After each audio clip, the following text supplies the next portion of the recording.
May nakita akong isang solar setup sa TikTok.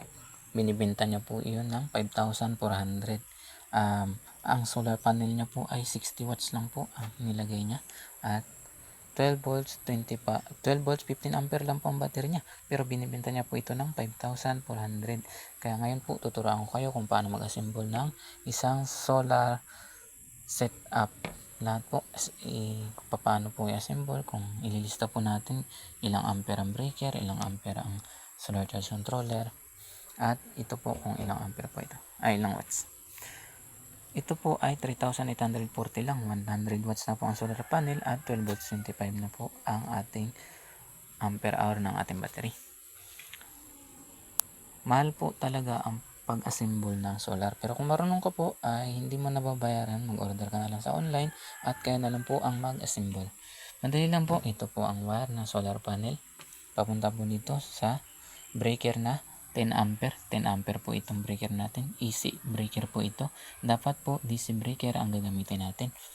Ito po ay positive, ito pong nasa kaliwa, positive po yan. Ayan po ang positive din ng ating solar panel, ito pong kulay pula, at ito pong kulay blue ay dito po sa negative ng ating breaker. Ito po ay negative ng solar panel, sa breaker negative din. Ito po ay negative din ng breaker, negative din ng positive ng breaker, positive ng breaker, negative ng breaker. Ito po ay positive ng breaker, wire papunta sa positive ng solar charge controller. Ito po ang logo, may positive po yan, logo ng solar panel, positive, papunta po dito sa positive po ng ating DC breaker. DC breaker po ang gagamitin, hindi po AC, mali po ito nakalagay. Ito po ay pang demonstration lang. Ito pong negative na 10 ampere na DC breaker, papunta po dito sa negative din ng ating solar charge controller.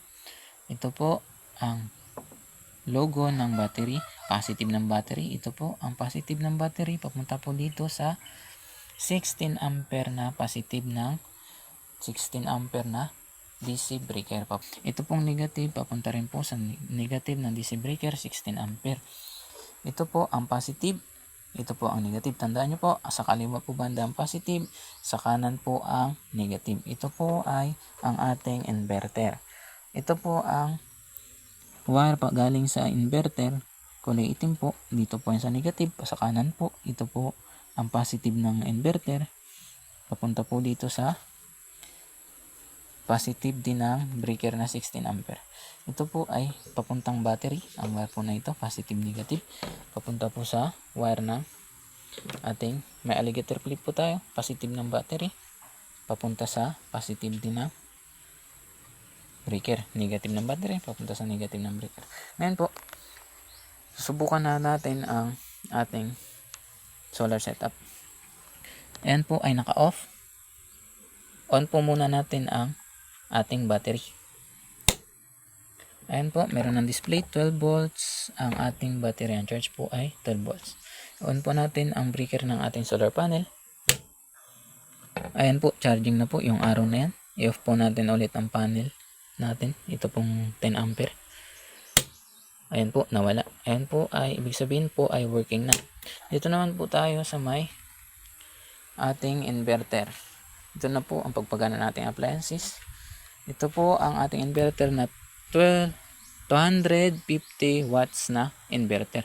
Sabi po 250 watts, ibig sabihin po 250 watts ang ating pwedeng gamitin na load dito. Pero ito po ay hindi accurate. Pwede lang po natin itong gamitan siguro ng 100 watts o 150 watts para hindi po ma-overload ito, dahil ito po ay hindi accurate.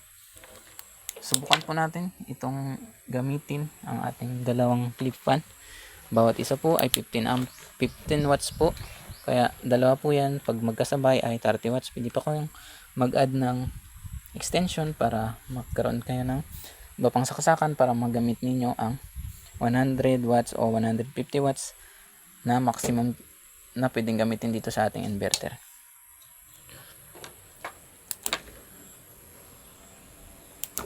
Ayan po, gumagana. Ang gastos lang po ay 3,840. Kaysa po bibili kayo ng 60 watts na yung solar panel na naka-assemble po yun, yung nakita ko sa TikTok, at 12 volts 15 ampere na battery. Ayan po ay nagkakahalaga na ng 5,400. Kaysa po dito, kung kayo po mag-assemble ay 3,840 lang po. Pwede pa yung magbaba, depende po kung kailan nyo bibilhin. Kapag may promo po ang online shop na inyong bibilhan. Yun lang po, maraming salamat sa inyong panonood.